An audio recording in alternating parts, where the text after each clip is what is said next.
And we are live. Day 10 of the coronavirus lockdown. Trying to learn Blender. Here we go. I'm going to retweet that. Boom. Boom, boom, boom. Put up Blender. Get my SoundCloud.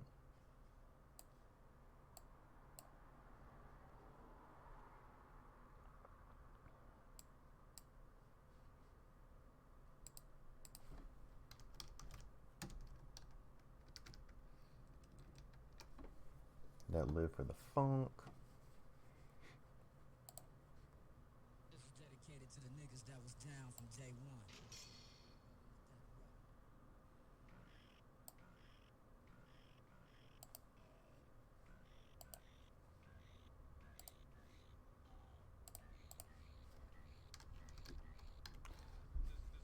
Get my Udemy course.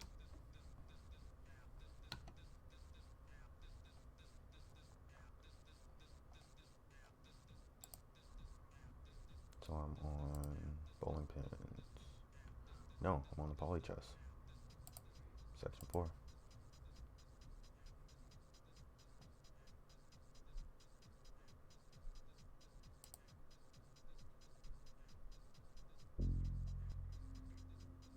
Here we go. Hello everybody and welcome to this lecture where we're going to have a look at the common features that our pawn and bishop Jesus, share I don't know. and see which ones we can use to accelerate our workflow so we don't end up modelling the same thing over and over. First of all, let's go ahead and turn back on our image. I'm going to hide away the pawn for the moment. I'm then going to set my 3D cursor to the center of the scene. I'm going to go Shift and S, cursor to world origin. So to set it at 000, I could have done that as well down here. Could have changed the 3D cursor location over in the properties panel to 000 as well. Now that we've got it set there, and before I do anything else, I'm going to go File, Save As, and I'm going to call this Bishop, because I'm going to start to change the pawn file away from how I originally wanted to use it. Then I'm going to go to File, Import, Images as Planes. You could also go Shift and A, Image, Image as Planes, and let's go and find our Bishop. So we're going to go to our reference material, and whilst we're in here, we can change the view type itself. At the top, just on this header bar here where we've got view, we can go along and change it so we can see the thumbnails. Now this is really useful if you've got several images that the name doesn't really give a great idea as to what it might be. So if you've got brick 001 and brick 002 and brick 003, sometimes it's good to actually see what you're looking at rather than just guessing by the name. So we can see there are several similarities all the way up the neck piece to this top area here, and that's true of the king. The bishop has a bit more ornate at the top. I'd argue that the rook is completely different, and the queen, again, follows the standard look. So if we have a look at the queen, the bishop, the king, and the pawn, they all share more features other than just the base that we picked out earlier. So I'm going to load in my bishop image, and it's going to come in massive, of course. There we go. I'm going to switch over to look dev mode so we can see it, rotate it around on the z-axis by 90, and then on the y-axis as well, so rotate y 90. There we go. And then I'm going to scale that down by, I think it's about a factor of 10 too large, and look at it from the right, and then come down here. I could have looked at it from the front, but that's the orientation my pawn is currently in, so I'm going to go GZ and lift it up. Now, if you remember back to the sizes and shapes that we were talking about earlier, the pawn itself was 3 wide, and this was going to be 4 wide. So what we can do here is I can scroll up. We can see it's 4.76 over here, and I will not just be able to change that. It will just stretch it one way. But what we can do is hit the S key for scaling, and we can go and hold down shift to move it slowly as we get close, and I can scale it down so it's approximately right, and then just use the shift key to make it accurate. We can also scale it exactly against a real object in the scene, a real mesh object that is the right size, but that's fine for the moment. I'm going to apply that scale, and then just go GZ and move it down to approximately the right location. So there we go, we got our image in the right place, and now if I just go GY and just move over here for a moment, we can see what they look like when they are literally stacked next to each other. So we can see here there are a lot of similarities. We need to scale the pawn up, obviously, before we can actually use it, but otherwise I think we can start using this base model here, just add a few more details where it's necessary, and we'll have our bishop. And we can pretty much model everything we need to, apart from the notch or the hole in the bishop's hat, which we can do later on in a separate lecture. And that leads us nicely onto our challenge. Okay, so your challenge: import the bishop reference image if you've not done already. Make sure you're working in a new blend file and adjust the pawn to fit the bishop itself. Now, don't attempt the notch in the hat just yet. Well, I say don't. If you already have some Blender experience, how would you go ahead and make that notch? Of course, we'll do that bit in a bit. And make sure you have named everything appropriately. So make sure your outliner has everything you'd expect to see in it, but nothing more in your new blend file. Pause the video now and give that a go. Okay, everybody, welcome back. Let's hop on over into Blender and stretch out our pawn to make our bishop. Oh, I already did that.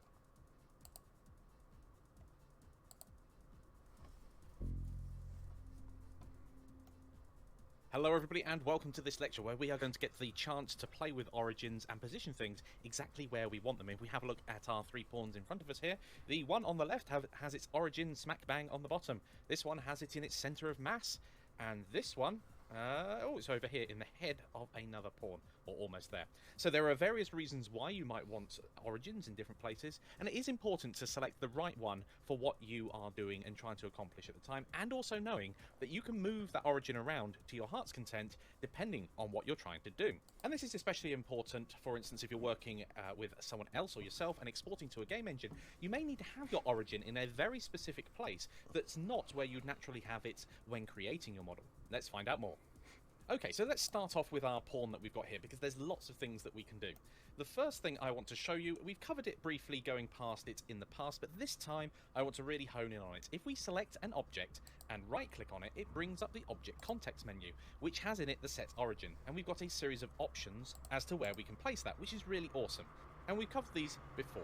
The important thing to realise here is that the origin is not only the position of this object in the world, but it's also used for physics calculations as well. So you may have it in one place when you're constructing your model and move it to another when you start calculating physics. And being able to interchange between the two is important. So at the moment, we know that we've set this up at the very beginning to have its origin at the center, but perhaps you've missed that step and inadvertently made your model with the origin elsewhere. I mean, for instance, let's look at this from the side. You could have built everything around there. So if I go into edit mode, I can move the mesh data independently, and let's just say I move it down on the Z-axis to roughly there. Now, the downside of this is if we were to make several pieces, let's duplicate this object a couple of times and duplicate it once more. Okay, so let's say this one here was going to be, let's scale it up by 1.33, just like we did before, and then scale it on the Z-axis by 1.2 or something. So that's our placeholder bishop, for instance. Now you can immediately see one of the issues here. How do I align all of these bases? Sure, you can go up here and use the snapping tool. We can turn on the snapping tool and go to face select, and then hope that as we whiz around here, if I've got this selected and go G, Z to just lock it in the Z-axis and snap it to there, hopefully it aligns faces that are closest. Looks like it does, but there's no way of testing if these are actually lined up now other than optically, because if we select this object we get a different location for the object than this object. In fact, I do lie, there is one way of testing, and that's to go into edit mode of one of these objects and select an individual vertex, and remember that says 2.2635, and then go into edit mode on this one and go 2.3. Okay, those two are aligned, or certainly those two vertices are aligned. The other thing you can do is if you've got multiple objects selected, we could have hopped into edit mode of both of them and quickly switched between these two, but that's a bit ambiguous. Having to do that across two models is a pain enough. If you had to do it across multiple models, that's a real pain in the backside and would ultimately lead you to not doing it. You just align things up visually. So let's have a fake board, and of course it's added it where the 3D cursor is, so I'm going to center it around our scene. Now, if we wanted to align these, at the moment, the easiest way of doing that, without knowing about moving these objects around, is to just lift them up and kind of place them roughly in the right place. I'm going to delete this other one for the moment, we don't need it for our purposes. And then, of course, we look at our scene and we go, well, let's turn a bit of shading on so we can see some shadows. And then we realise we don't have a light in our scene, so we can't test that. Let's add a lamp real quick, so add lamp. Point lamp source. Wow, that's really bright. Not surprising, these objects are tiny. Let's just shift the lamp all the way over there. Of course, the lighting at this point, because it's so small, we're going to have to tweak this later. We don't see any shadows, so I'm just going to quickly switch across to cycle so I don't have to faff around with those settings. And we can see here, I'm going to switch it to GPU as well, otherwise I won't be able to record this properly. Now we have to come back in, we start moving around, we see that there is in fact a gap underneath both of them, and before you know it, you're just faffing around with things. It'd be much easier if we could just say at the moment we want the bottom of the model to be where the origin is, and it to be in the center so we can align things perfectly with our board. Of course, if we just typed in 0 here, our bishop, or placeholder bishop here, just disappears into the floor, which is kind of fun, but not the look we're going for. So the simple way of getting around that, I'm just going to go GZ and lift this back up again until roughly the right place. So there we go, roughly there. So how would we go ahead and do this? Well, I'm going to come out of rendered mode for a moment. The first thing that I would go ahead and do is go into edit mode and select the face that we want to position our origin on. Now, of course, we've got this make-believe board in the way, so I'm going to go to the outliner, and where it says plane, I'm just going to click the eye icon. It will hide it in our viewport for us. And let's go ahead, face select, and select the face itself. Once it's selected, we can move the 3D cursor to that position. Now, the origin's position didn't have to be in the middle of our object, which I want it to be at this point. We could just select the 3D cursor and click on this surface, and we will know that it will have aligned perfectly. And then we could come out and right-click and set the origin to the 3D cursor. Now that's definitely on the bottom, I can say Z equals 0 and it will be flat to our plane that we created. But if I wanted it smack bang in the middle, with that face selected, I could go Shift and S and cursor to selected. Now in this particular case, the middle of that face, because that's what is currently selected. So there we go. It's moved the 3D cursor just a little bit across, and then we can go ahead, come out, right click, set origin to the 3D cursor, and now we know it's smack bang in the middle of that object. Now if you wanted to use the object menu, you could also do that and set the origin to the 3D cursor there. And the radial menu, the Shift S cursor to selected that we had done earlier, you'll find that when you're in edit mode under the mesh menu under snap, and there we go, we've got the same set of options that we'd have had before. Okay, armed with that knowledge, it's time for your challenge. Okay, so hopefully a very straightforward challenge for you. I'd like you to check your pawn, your bishop, and your base piece all have their origins at the center bottom of the piece itself. You may have already done this, in which case I do want you to still check that is the case. Pause the video now and give that a go. Okay everybody, welcome back. Let's go ahead and check our pawn, bishop and base piece before we make any others, because they're all going to be derived from these pieces. All have their origins at the center of the bottom of the piece. Okay, so we're back over in Blender here. I've been playing around with my pawn file, so let's go ahead and revert it back to normal. Now I'm pretty certain that all of mine are already set up, but it does only take a few seconds to go through and check. So I can go ahead here, select this bottom face. With the face selected, I can go Shift S, cursor to selected, and we can see that the cursor has gone to the appropriate place. Then I can come out, right click to open up the context menu, and then set the origin to the 3D cursor. And we can see here, for whatever reason, it was slightly off. That is probably a rounding error, but I will make sure now the object is sat on the bottom and save that file. And I'm going to do the same now for my bishop. Let's go into edit mode, select the bottom face. There we go. Shift and S, move the cursor to selected, come back out, and we can see here the cursor, 3D cursor, is also off by about the same amount. And again, that is probably a rounding error. I'm going to also apply my scale whilst I'm here as well. So let's go ahead, right click, origin to 3D cursor, set the Z value at 0. It's going to have moved it a very, very small amount. I'm going to go Control and A to apply, and apply the scale that's on this model. And that's going to be important for the next lecture. Let's go ahead and save that file. And the final one, of course, is the chess piece base. So let's go and find that. And once that has been opened up, hop into edit mode. Make sure we select the face, Shift S, cursor to select.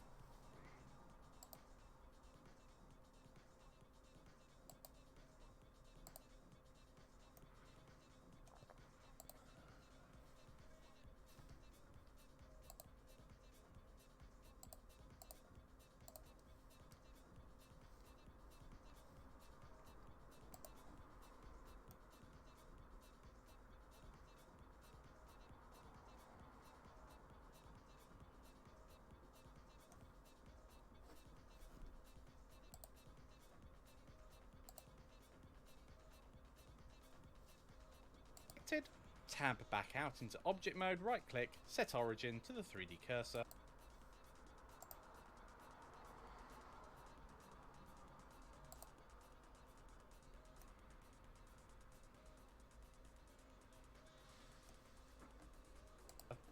Again, adjust the Z position correctly, and then save our file. All done. How did you guys get on? Did you have your origins already at the center? Or had you made your pieces with the origin elsewhere? Well, they're now all in the right place, and I'll see you all. You guys get on. Did you have your face, Shift S, cursor to selected, tab back out into object mode, right click, set origin to the 3D cursor. Again, adjust the Z position correctly, and then save our file. All done. How did you guys get on? Did you have your origins already at the center? Or had you made your pieces with the origin elsewhere? Well, they're now all in the right place, and I'll see you all in the next lecture.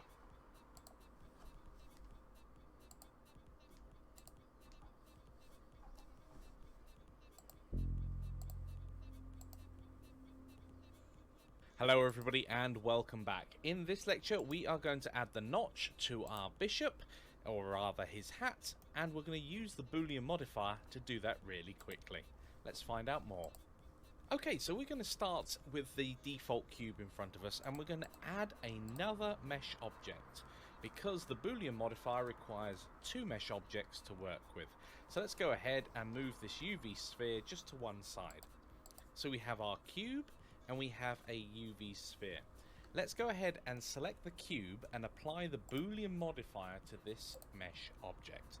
I'm going to scroll down on the properties window here to go to the wrench or spanner, add in a modifier, and we are creating new geometry, so we're going to generate using the Boolean modifier. So let's go ahead and move this UV sphere just to one side. Okay, so got that. Boom. So I'm going to open up another project. Let's find out more. Okay, so we're going to start with the default cube in front of us, and we're going to add another mesh object because the Boolean modifier requires two mesh objects to work with. So let's go ahead and move this UV sphere just to one side. So we have our cube and we have a UV sphere. Let's go ahead and select the cube and apply the Boolean modifier to this mesh object. I'm going to scroll down on the properties window here to go to the wrench or spanner, add in a modifier, and we are creating new geometry, so we're going to generate using the Boolean modifier. Now this is really cool, and what I'm going to do just to help us out visually is I'm going to select my UV sphere before I do anything else, scroll down to its object properties, or up depending on where you are, and change how it's displayed to a wireframe. And we can use this to infer that this object is not going to be in the final render but is used in some other way. Now that we've got that in wireframe, we can see what's going on when we start intersecting these two using the Boolean modifier. So let's go back to the modifiers tab and let's select the object that is going to do the operation as the sphere. So we've got the Boolean modifier applied to the cube, and its operation is different, and we're using the sphere. Let's see what happens. Let's grab our sphere and go G and just move it until it intersects the cube. How awesome's that? So it's Boolean modifier applied to the cube to the object that is going to do the operation as the sphere. So we've got the Boolean modifier applied to the cube, and its operation is different, and we're using the sphere. Let's see what happens. Let's grab our sphere and go G and just move it until it intersects the cube. How awesome's that? So it's literally cutting a hole that's the same shape as our sphere out of the cube. Now, as you can probably guess already, the possibilities here are literally endless when it comes to what you could use this for. Okay, what are the other two options? Well, we have two other options. We have intersect, which as you can see does something completely different. It only keeps what's inside the object, which can have some really useful effects as if you were cutting through an object. It's a great way if you've built a structure and you want to see inside, you can use just this to cut through and show parts of your model. Very useful doing that. And the other one, and the final one here, let's make sure we still got the cube selected, is a union. And the union, as you can see here, will create a new object that's the combination of the two. And the great thing about this is you end up with solid geometry afterwards. So if I was to go ahead and apply this and then just hide the sphere out the way, if we have a look at this in wireframe, we see that it's perfect. There's no mesh inside another. And that can be incredibly useful if you're trying to 3D print something that's made up of multiple parts and you just can't get two parts to sit without them intersecting one another. Using the Boolean modifier with the union operation is exactly how you do that. Of course, in this case, I have applied the modifier in order to get that final result to show you, but you don't have to. And that is, of course, one of the reasons why you use modifiers. It allows you to have a stack of operations that are independent of modeling themselves, and that means that you can quickly change them if you don't like the result. So there we go, there's the Boolean modifier in a nutshell, and now it's time for your challenge. Okay, so your challenge: create the notch in the top of your bishop. And at the moment, do not apply the Boolean modifier. Pause the video now and give that a go. Okay everybody, welcome back. Let's go ahead now and create the notch in the top of our bishop. Okay, so with our bishop loaded up, I'm going to add in a cube and use that cube. I'm going to scale it by maybe 0.1. Okay, it's going to have to be a lot smaller. About there. Okay. Let's scale this on its x-axis to make it narrower. And go GZ and lift it up. I am going to apply the scale of that object. You can have some very weird things happening otherwise. I'm going to scale that in just a little bit more and apply the scale again. And then go G, X and move it across. Rotate it slightly on the Y axis. And then rotate it on the X as well. And then I'm probably going to have to move it across a little. Okay, I think I like where that intersects, but just to make sure, I'm going to turn the cube object, the cutting object, from textured to wireframe so I can see through my object. I'm going to call this object a notch so I know what it's being used for, and then I can go to my bishop, scroll down, modifiers, add a modifier, Boolean, use the notch. Okay, this is looking good. Oh, and it's already cut straight in. So let's have a quick look. Now the beauty of having this wireframe here, of course, is we can grab it really easily and just move it back in. So I can move it closer to this central point and start cutting through the very top of the hat if I wanted to, but I don't want to do that, but I want to be very close. I think if I go GZ, that'll look quite nice if I have a bigger notch one side. Yes, excellent. I'm happy with that. So the final thing I'm going to do here, so we can't see it, is I'm going to hide that mesh object that we're using to cut the notch out of our scene, so then we have something really nice to look at. Brilliant. I'm going to save my work there. How did you guys get on? Did you start off with a cube to make your notch and scale it down? Did you make it in a different way?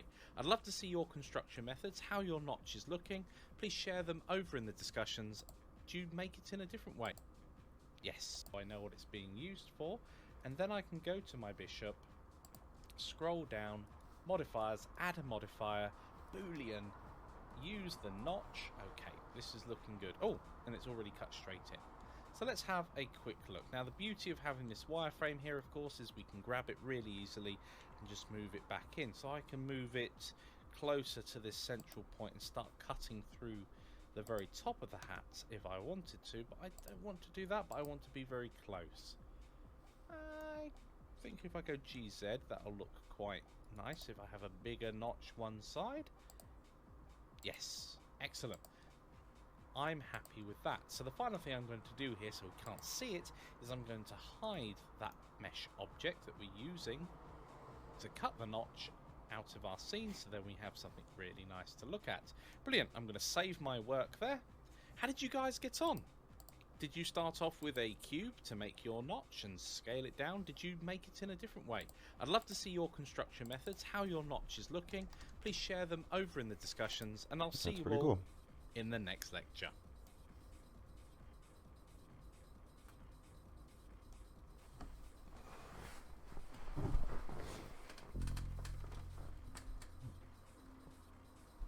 Hello everybody and welcome back to this quick tip where we're going to do a Boolean operation, but this time without using a modifier. So we've got our Boolean geometry at the moment that's cutting through our bishop. Now the great thing about using a modifier is it's adjustable. So if we wanted to quickly change this and say, well, I want this to be a deeper notch, or I want this to be at a different angle, we're changing it straight away. So we could have it like that if we wanted to, and then perhaps move it somewhere else so it looks like we've put it inside itself. There we go. So we could have it cut off like that if we wanted to. There's loads and loads of options. We could scale it and have a bigger thing. Who cares what you want to do? It gives us the flexibility of being able to edit it. And of course we could, once we're happy with it, apply that modifier. But that defeats the point of using a modifier in some circumstances because it is adjustable. That's the whole point of it. So what else can we do? Well, let's just undo those funny, funky changes. And what I am going to do is I'm going to select both the bishop and the notch at the same time, but I'm going to make sure the bishop is the last to be selected and therefore the active element. I'm then going to go Control and J and join them into one mesh object. So they've gone solid again, What the as you can heck? see here. I don't And then what I can know do if I is I wanna can use get that. rid of that Boolean modifier and go into edit mode. Because what we're about to do is done in edit mode. So we have all of our geometry here, and what we can do is, whilst we've got the mesh data that we want to use to make the cut selected, we can go to face and then go to intersect Boolean, and it will make the cut for us. You can also use that the is shortcut nice. keys Control and F to bring up the face menu and go intersect Boolean, and it will cut through. Now, what you could do if none of those were selected is this particular object here that's been joined will have no linked vertices with the underlying mesh. So we can press the L key and it will select all the linked geometry, and then we can go Control F and intersect Boolean. And if that wasn't there at all, we could add in a new bit of mesh data, scale it down to the appropriate size. Going to have to do a bit of scaling here. Going to go GZ, lift it up. Let's scale it in only on the x-axis to make it flat again. Let's rotate it slightly, and of course this is not quite how it would be, but something along those lines. Then we can go Control F, intersect Boolean, and slice through. So it's an incredibly useful tool. Obviously by doing this we've created a lot of extra geometry, just like applying the Boolean modifier would do as well, and it wouldn't necessarily be ideal. We might have to go back in here if we had some horrible shading. But because this is a rather flat shaded model anyway, and it's highly faceted, these sharp angles are going to look fine. If you're working on a high definition model, or at least a more high definition model, and we had, let's say, smooth shading turned on, you can see straight away you're going to end up with some horrible artifacting around where this cut has gone through the model itself. And this is something to bear in mind with anything that makes massive changes to your geometry without you specifically controlling what's going on. Because of course you could make the notch manually as well, but this is a good start point, and for what we're doing, that's absolutely fine as well. Hope you find this quick tip helpful. Now if you use this technique on one of your other models, or perhaps even in the bishop that you're working, but this is a good start point, and for what we're doing, that's absolutely fine as well. Hope you find this quick tip helpful. Now if you use this model anyway, and it's highly faceted, these sharp angles are going to look fine. If you're working on a high definition model, or at least a more high definition model, and we had, let's say, smooth shading turned on, you can see straight away you're going to end up with some horrible artifacting around where this cut has gone through the model itself. And this is something to bear in mind with anything that makes massive changes to your geometry without you specifically controlling what's going on. Because of course you could make the notch manually as well, Echo. but this is a good start Turn point, off. and for what we're doing, that's absolutely fine as well. Hope you find this quick tip helpful. Now if you use this technique on one of your other models, or perhaps even in the bishop that you're working on, please share that work over in the discussions as well. Look forward to seeing it, and I'll see you all in the next lecture.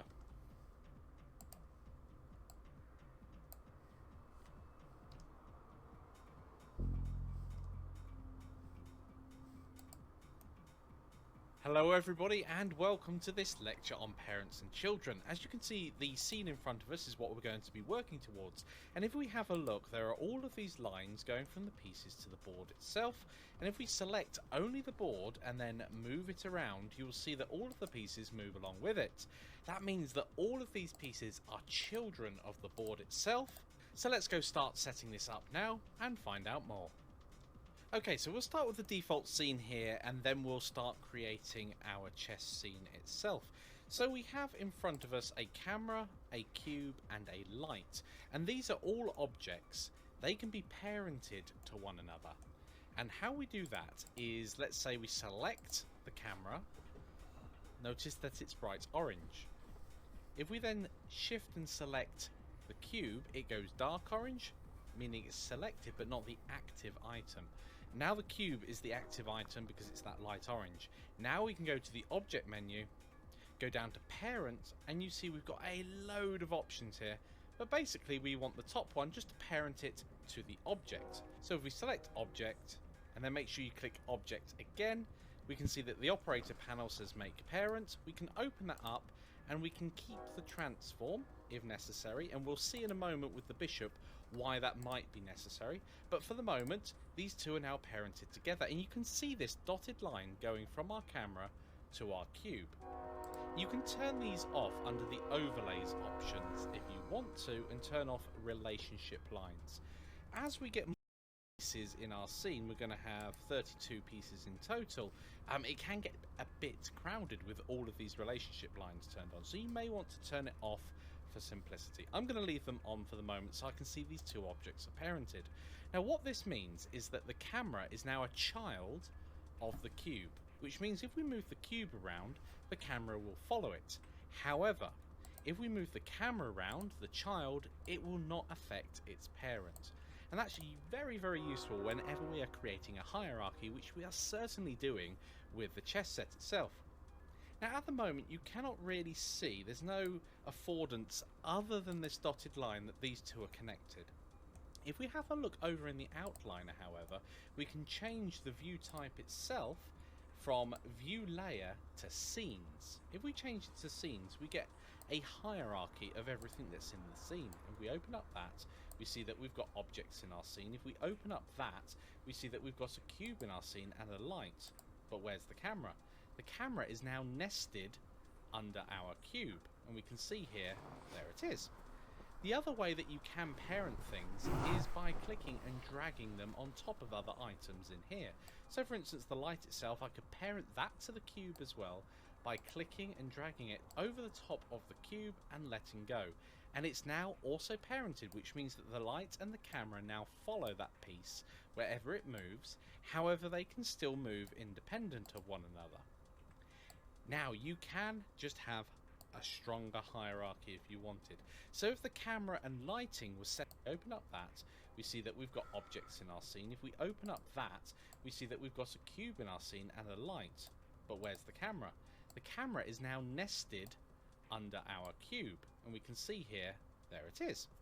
The other way that you can parent things is by clicking and dragging them on top of other items in here. So for instance, the light itself, I could parent that to the cube as well by clicking and dragging it over the top of the cube and letting go. And it's now also parented, which means that the light and the camera now follow that piece wherever it moves. However, they can still move independent of one another. Yeah, that's cool. Now you can just have a stronger hierarchy if you wanted. So if the camera and lighting was set up in such a way, you could link it together, so no matter where you place it in your scene, the camera and lighting were consistent. And this is great if you're showing off your model. So what we could do here is parent the light to the camera. And again, I'm going to do this by clicking and dragging, and there we go. We can now see the relationship line has moved. Occasionally you're going to have to just go, no, I don't want this parented to anything else anymore. And we can also see that's under the object menu. Under parent, we've got the option here to clear parent. Now what I've not done yet is used any of the shortcut keys. So we could use Alt and P to clear the parent. It will bring up this menu and we can clear the parent. We can also then reapply the parent by making sure the objects are selected. and then going Control and P, and then selecting Object, or Object and Keep Transform. You've always got the option to do that at the same time. Finally, you can select multiple items and then select your final item and parent multiple children to the same object. As you can see there, if you change an object's parent, it just overwrites what was there previously. So let's start this up for real now. Let's go into a new Blender file. I'm going to call this chess scene. This is going to be where we're going to import all of our pieces. So the chess scene, save Blender file. I'm going to delete my cube from this scene. I'm then going to go ahead and append the objects I need into the scene. So we can go to File, Append, and find the appropriate models. Okay, so go new Blender file. So don't save. Just get rid of this, and then we're going to save it as a chess scene.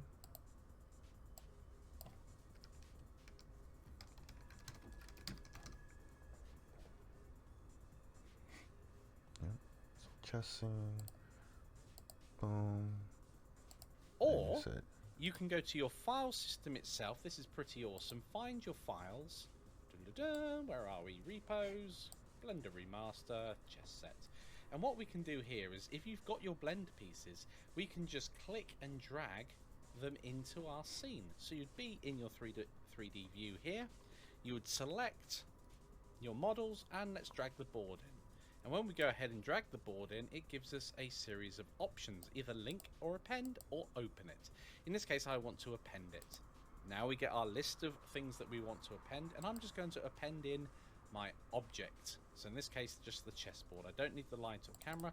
Obviously it's very small. I'm going to press the number pad full stop or period key to zoom into it, and then we can quickly put it on shaded mode or look dev mode to see the object there. Brilliant. Now I'm going to do exactly the same thing, but this time with the bishop. And when we drag the bishop in and append that and go to object and just append in the bishop itself, you'll notice that the notch comes along with it because it's integral to our model. Now we're not going to apply that modifier just yet, but we will now move this into the appropriate location. So let's have a look at its position in the world. So making sure just that we're going to do exactly the same thing, but this time with the bishop. And when we drag the bishop in and append that and go to object and just append in the bishop itself, you'll notice that the notch comes along with it because it's integral to our model. Now we're not going to apply that modifier just yet, but we will now move this into the appropriate location. So let's have a look at its position in the world. So making sure just this one object is selected. We can see here it's at 0, 0, 0, and it's placed it on the right place. So all we have to do is move it. Now we're not going to apply that modifier just yet, but we will now move this into the appropriate location. So let's have a look at its position in the world. So making sure just this one object is selected. We can see here it's at 0, 0, 0, and it's placed it on the right place. So all we have to do is move it horizontal axis. I think this is 9, not 9 meters, 9 centimeters. Okay, so this is the first thing. This is a new file. Let's just make sure that we can have the settings that we want. So I'm going to go to my scene settings, go to my units, and making sure it's in metric for me. If you're working different, that's fine.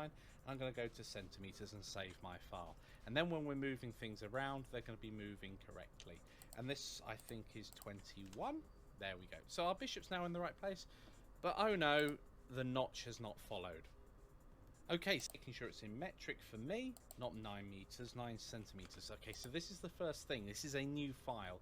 Let's just make sure that we can have the settings that we want. So I'm going to go to my scene settings, go to my units, and making sure it's in metric for me. If you're working different, that's fine. I'm going to go to centimeters and save my file.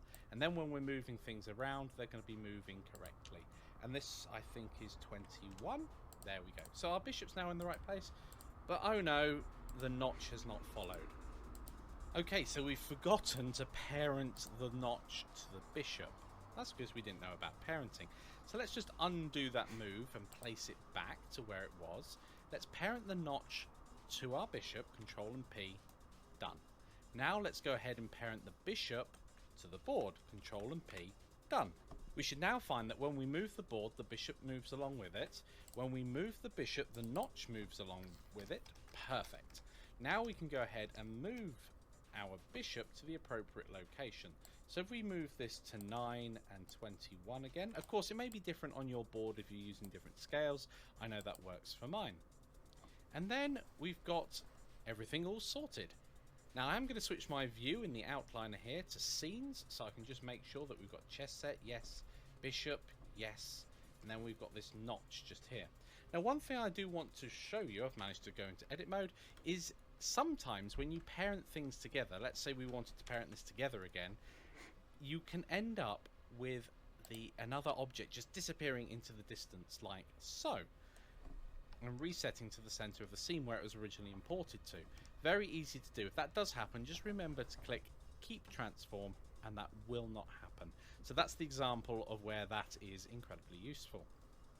Now you may argue at this point that we've solidified how the bishop is going to look, so we could actually apply this Boolean modifier and then go ahead and delete the notch object itself. I'm not going to do that at the moment, but that is a valid option. The other thing to bear in mind is because we've parented this already, if we go ahead and whilst both objects are selected, Alt and D to link duplicate, so they're both the same type of mesh, so if we alter one mesh we alter the other, notice that it is already parented. It is inherited its parent. The same's true is if we've duplicated it, it's inherited the parent as well. Now we do want linked duplicates. What this means is that if this object here changes, the other one does as well. And that is really important at this stage, because if we make an edit to one of our objects, we want to make sure that both of them get updated. And I think that leads us nicely onto our challenge. Okay, so your challenge is to append the pawn into the chess scene. So we're almost there now. Set up the correct parenting hierarchy and link duplicate the rest of the pawns and the other bishop if you haven't done yet, and place them in the appropriate position, and then test to make sure that when you move the board piece itself, the others follow along as well. Pause the video now and give that a go. Okay everybody, welcome back. Let's go ahead, hop on over into Blender and complete the board with the pieces we've got already. Okay everybody, welcome back. So the first thing I'm going to do here is we've already got the bishop in our scene. We can lower its position to 0. Now notice at the moment the active selected object is the notch. I don't want that. I want the active selected to be the bishop, otherwise I'll be moving the wrong piece.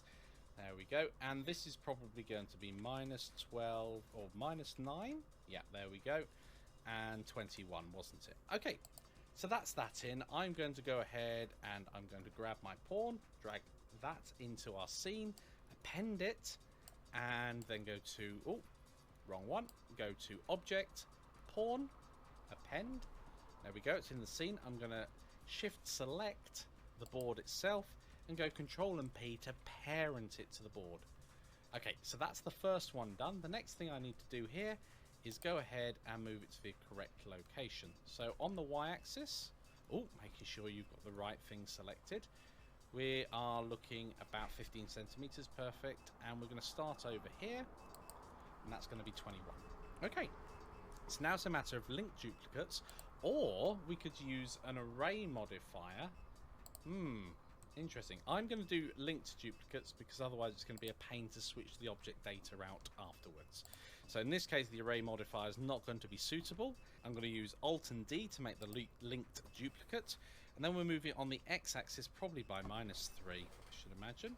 -6. Perfect. There we go. I'm going to select them both. And when they're both selected, I'm going to go Alt and D to duplicate them again. Escape out of that and then go GX -12. Yep, there we go. Select all four, Alt and D. There we go.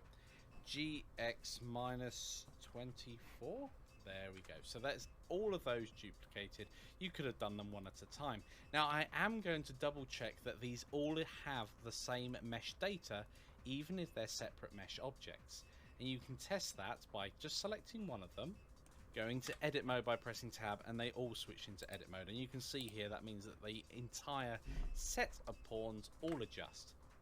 And there we go. We've got everything all set up in our scene, and everything's all linked together. We can test that by moving this.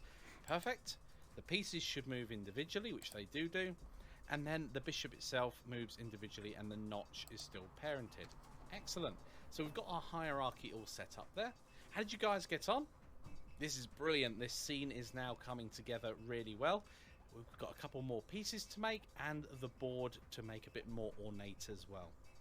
Share your progress over in the discussions, and I'll see you all in the next lecture.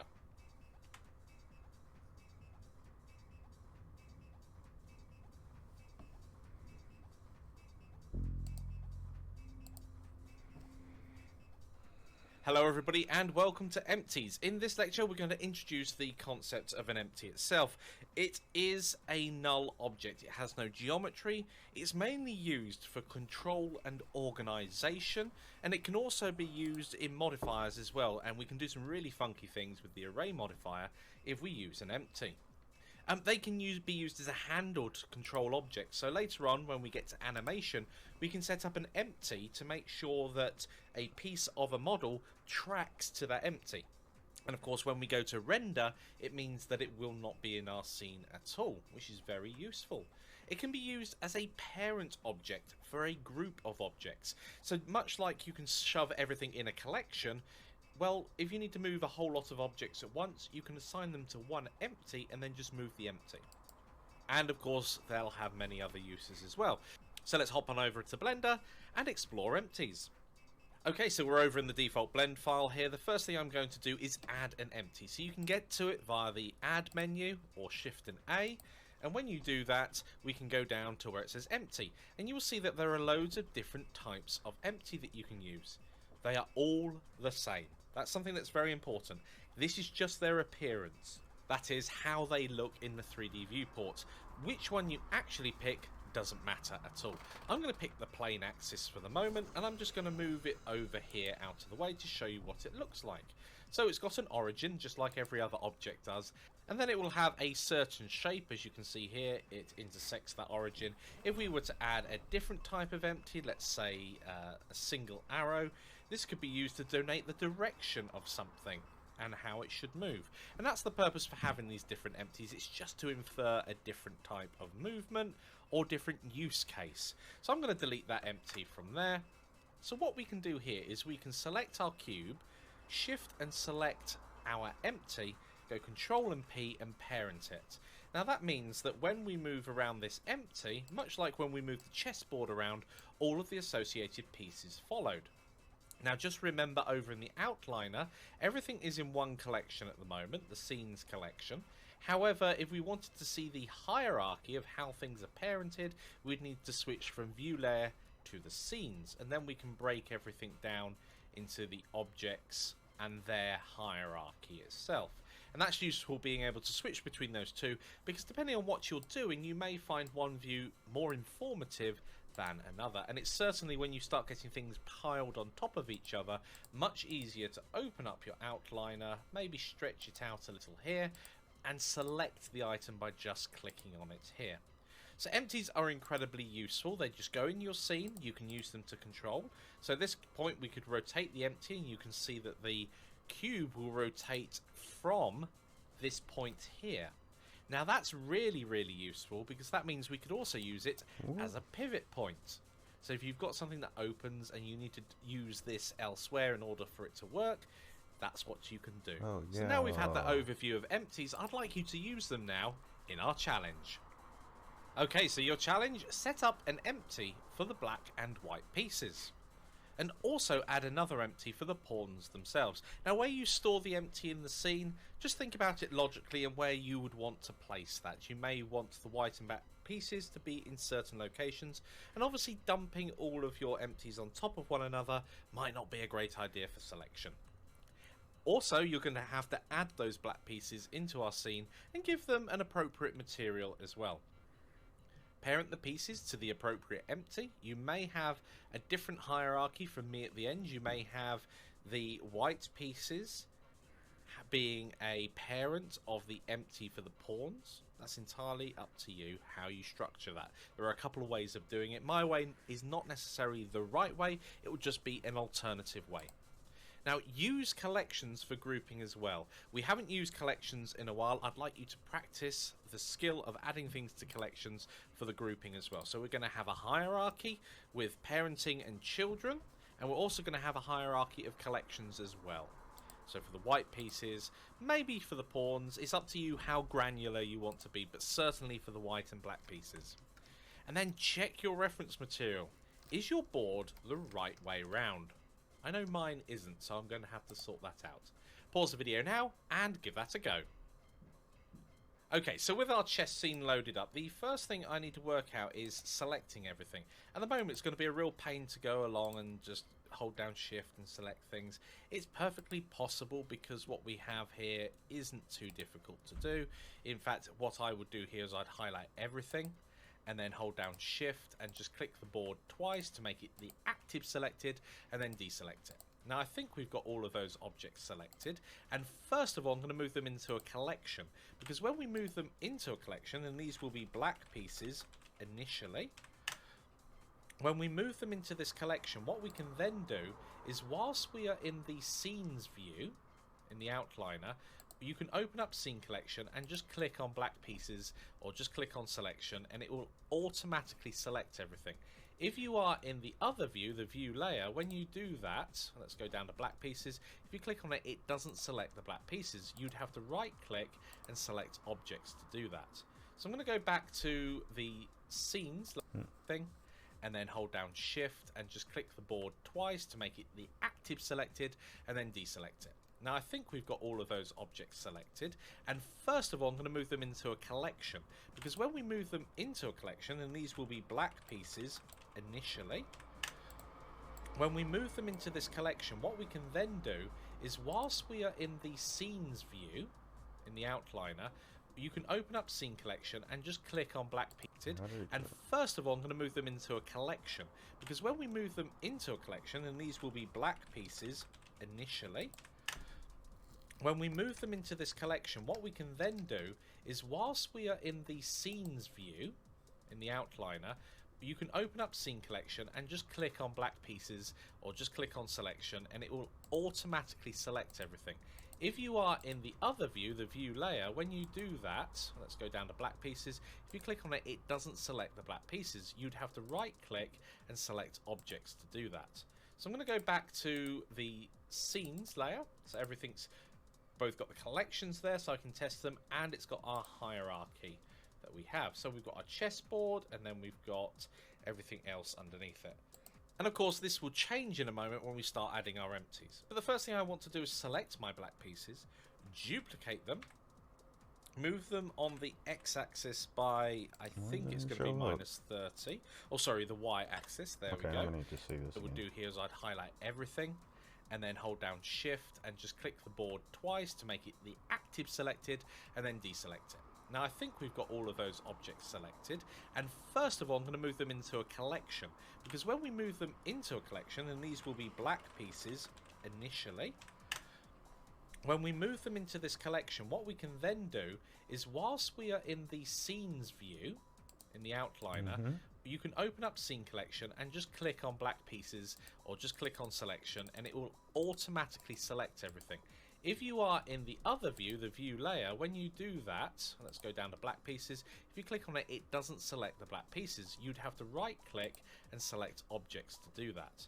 So I'm going to go back to the scenes layer, so everything's both got the collections there so I can test them, and it's got our hierarchy that we have. So we've got our chessboard, and then we've got everything else underneath it. And of course this will change in a moment when we start adding our empties. But the first thing I want to do is select my black pieces, duplicate them, move them on the x-axis by, I think it's going to be minus 30. Oh sorry, the y-axis, there we go. And whilst they're all selected, I am going to have to select these two notches because they're not action, and these will be black pieces initially. Come on now. When we move them into this collection, what we can then do is, whilst we are in the scenes view in the outliner, you can open up scene collection and just click on black pieces or just click on selection, and it will automatically select everything. If you are in the other it's view, the not. view layer, when you do that, let's go down to black pieces. If you click on it, it doesn't select the black pieces. You'd have to right click and select objects to do that. So I'm going to go back to the scenes layer. So everything's both got the collections there so I can test them, and it's got our hierarchy that we have. So we've got our chessboard, and then we've got everything else underneath it. And of course this will change in a moment when we start adding our empties. But the first thing I want to do is select my black pieces, duplicate them, move them on the x-axis by, I think it's going to be -30. Oh, sorry, the y-axis. There we go. And whilst they're all selected, I am going to have to select these two notches because they're not. There we go. And then move them once again to white pieces. There we go. And else underneath it. And of course this will change in a moment when we start adding our empties. But the first thing I want to do is select my black pieces, duplicate them, move them on the x-axis by, I think it's going to be -30. Oh, sorry, the y-axis. There we go. And whilst they're all selected, I am going to have to select these two notches because they're not. There we go. And then move them once again to white pieces. Okay, so now we have the two main collections set up. It is now a matter of selecting everything else here, and G, Y, and I think that's going to be 12. Yes, -12. Okay, so we've got the basics set up there. These all need an appropriate material on them. So let's go ahead with just one of them selected for the moment and go to our materials tab. I'm going to add a new material and I'm going to call it black pieces, because we may have a different material for the black squares. That's certainly worth bearing in mind. And I'm just going to make it a dark grey for the moment. There we go. Because it's a linked object, a linked duplicate, all of the other linked items have inherited that, which is really awesome. And that's the purpose of doing that. Now I can just select black pieces from there. Same thing happens. Now these don't have a material at the moment, so I'm going to create a new material and call it white pieces. And that's fine. That's now applied to all of the linked. And finally here, we can just select it from the drop down, white pieces. Excellent. So now everything's got the appropriate material. Everything's in collections. It's just a matter of thinking about ordering things naturally. So we need to add in a couple of empties. So I'm going to select all of my pawns here. Now there's a couple of ways of selecting all the pawns. What we can do here is just select all of the objects that share the same object data, the same mesh data. I'm going to press Shift and L, and that will select linked, so we have a different material for the black square. Okay. So I want new material and inherit it from the black square, but do black pieces.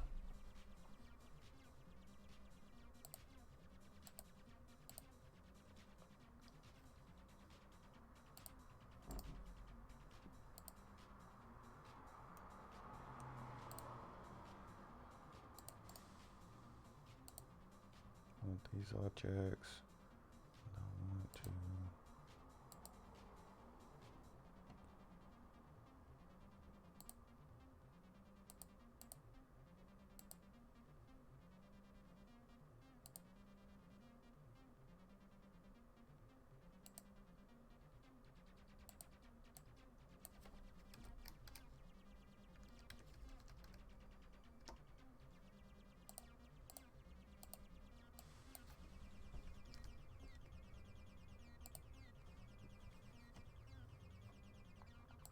That's certainly worth bearing in mind. And I'm just going to make it a dark grey for the moment. There we go. Because it's a linked object, a linked duplicate, all of the other linked items have inherited that, which is really awesome. And that's the purpose of doing that. Now I can just select black pieces from there. Same thing happens. Now these don't have a material at the moment, so I'm going to create a new material and call it white pieces. And that's fine. That's now applied to all of the linked. And finally here, we can just select it from the drop down, white pieces. Excellent. So now everything's got the appropriate material. Everything's in collections. It's just a matter of thinking about ordering things naturally. So we need to add in a couple of empties. So I'm going to select all of my pawns here. Now there's a couple of ways of selecting all the pawns. What we can do here is just select all of the objects that share the same object data, the same mesh data. I'm going to press Shift and L, and that will select linked. So we want to select things that are linked by object data, and there we go, we've got all of those selected. I'm going to go Shift and S and move the cursor to selected, which is smack bang in the middle. And I'm going to go and add an empty. It's going to be a plain axis, which is absolutely real, and call it white pieces. And that's fine. That's now applied to all of the linked. And finally here, we can just select it from the drop down, white pieces.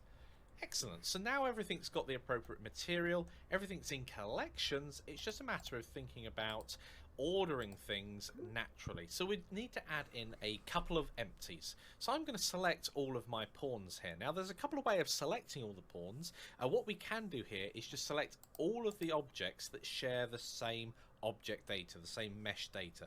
I'm going to press Shift and L, and that will select linked. So we want to select things that are linked by object data, and there we go, we've got all of those selected. I'm Shift and L, and that will select linked. So we want to select things that are linked by object data, and there we go, we've got all of those selected. I'm going to go Shift and S and move the cursor to selected, which is smack bang in the middle. And I'm going to go and add an empty. It's going to be a plain axis, which is absolutely fine. We've got all of those selected. I'm going to go Shift and S and move the cursor to selected, which is smack bang in the middle. And I'm going to go and add an empty. It's going to be a plain axis, which is absolutely fine. I'm going to make the radius a little bit smaller, maybe 5 centimeters, because our scale of our model is quite small rather than a meter across. And I'm going to call this object, I'm going to make the radius a little, and add select linked. So we want to select things that are linked by object data, and there we go, we've got all of those selected. I'm going to go Shift and S and move the cursor to selected, which is smack bang in the middle. And I'm going to go and add an empty. It's going to be a plain axis, which is absolutely fine. I'm going to make the radius a little bit smaller, maybe 5 centimeters, because our scale of our model is quite small rather than a meter across. And I'm going to call this object black pawns. There we go. So that's the black pawns one done there. And I can do the same thing again. Shift L, select all of the linked objects. Now it may be difficult to select that empty without clicking on the board. So I'm going to go over to my outliner, find the black pawns empty, and parent all of them to it. Excellent. And now we need another empty. And I'm going to go to my 3D cursor here and just move it using the field over on the right. And I'm going to place on the board. So I'm going to go over to my outliner, find the black pawns empty, and parent all of them to it. Excellent. And now we need another empty, and I'm going to go to my 3D cursor here and just move it using the field over on the right. And I'm going to place, let's see, yeah, probably there. I'm going to add in another empty, play it. Excellent. And now we need another empty, and I'm going to do the same thing again. Shift L, select all of the linked objects. Now it may be difficult to select that empty without clicking on the board. So I'm going to go over to my outliner, find the black pawns empty, and parent.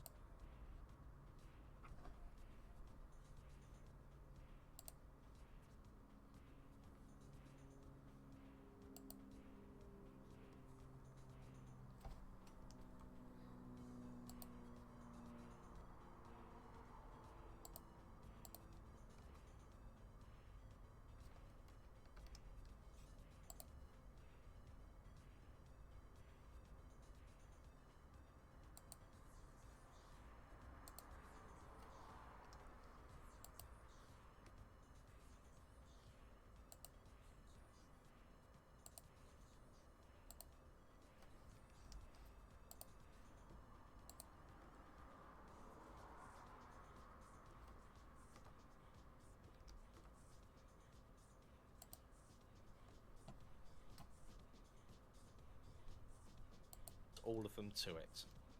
Excellent. And now we need another empty, and I'm going to go to my 3D cursor here and just move it using the field over on the right. And I'm going to place, let's see. Yeah, probably there. I'm going to add in another empty plane axis. I'm going to call this empty black pieces. And now we've done that, I can select everything that shares the same material. So Shift and L, select material. There we go, we've got everything there.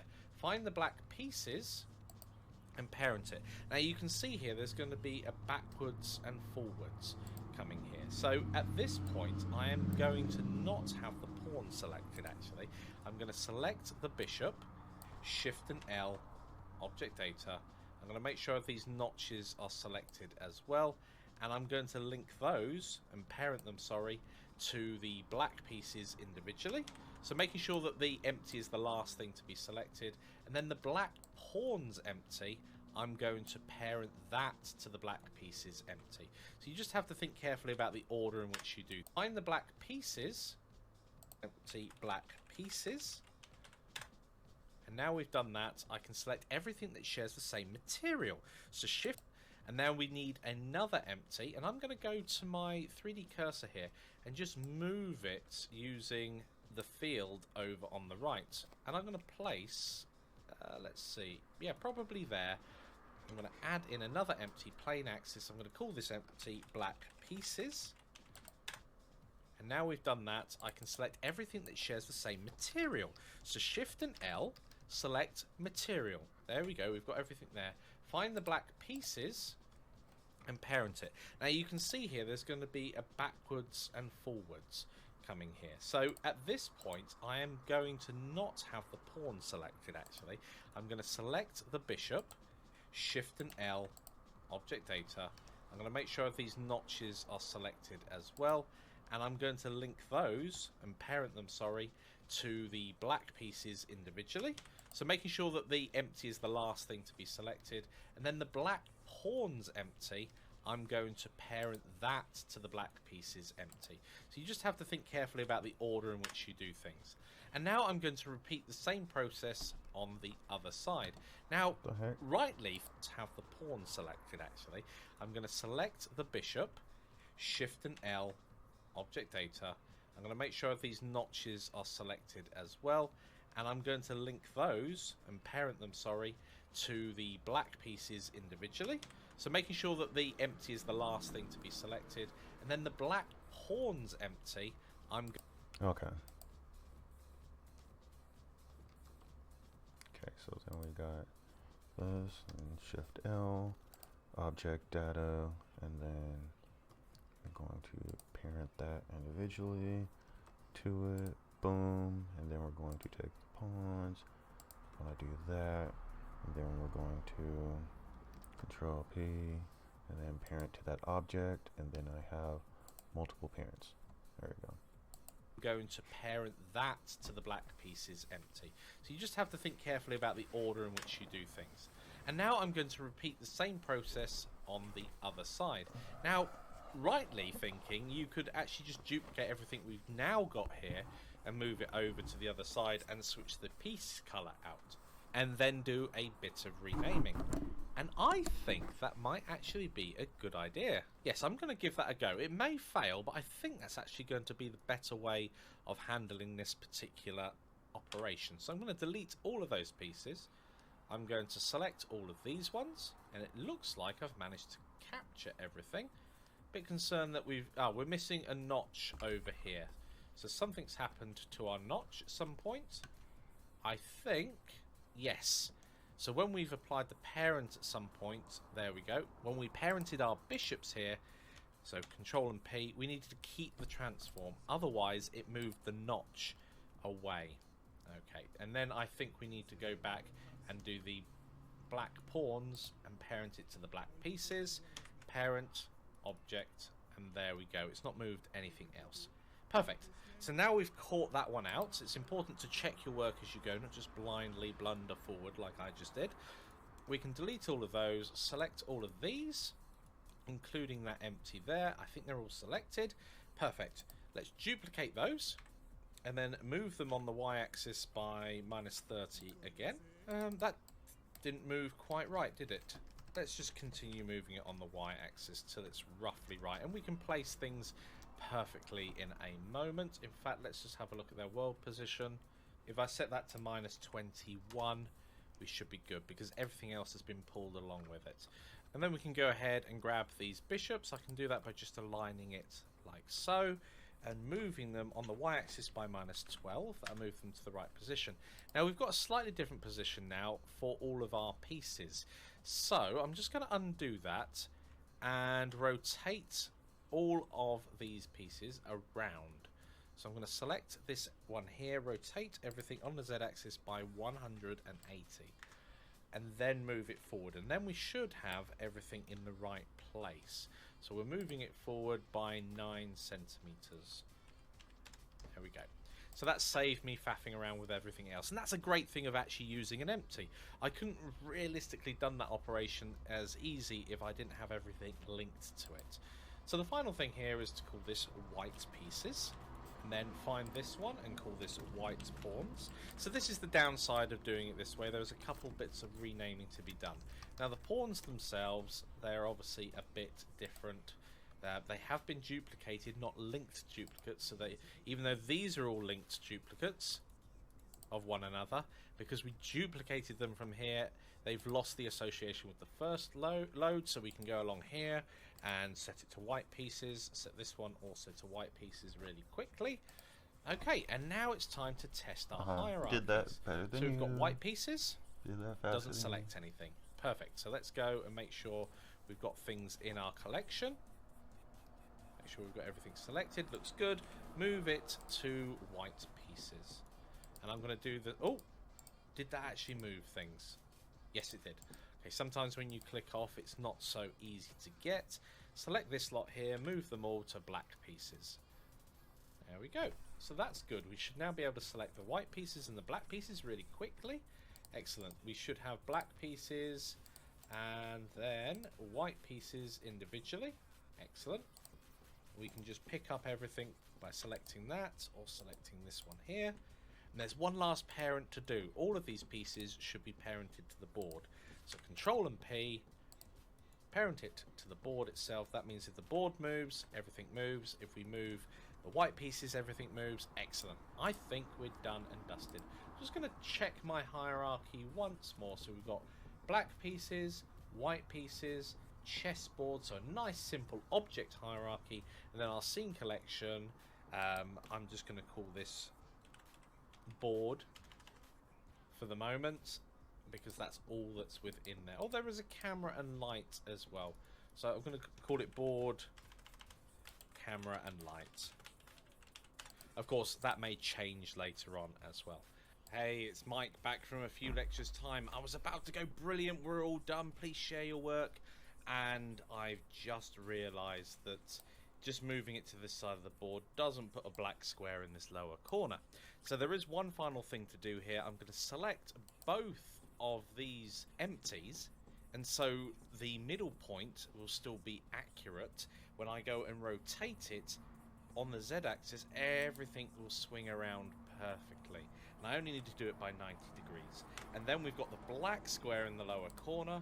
There is of course another way of doing it. I could reassign black to white and it would flip all the colours around, but simply rotating it around the central point of these two empties is all we need to do.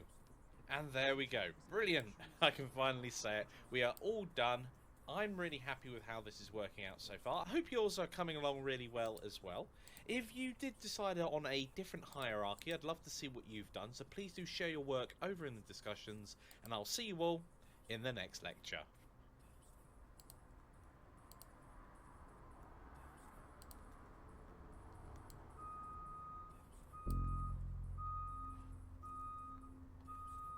Hello everybody, and welcome to this quick tip about moving around in the viewport. Now some of this we've covered already, so it'll be a great refresher, and some of you may have forgotten it, so let's crack on straight away. The first thing that you may already be experiencing in the viewport itself is when you press down the middle mouse button, you start trying to orbit around your model, or you're using this gimbal at the top here. It's all over the place and you're not really rotating around the thing you have selected. Okay, so if we go up to edit and then preferences, Now, if we have a look down here, we can see that there are many, many options, and on the sidebar here, we're talking about how we're navigating around the 3D view. I hope it's still under there.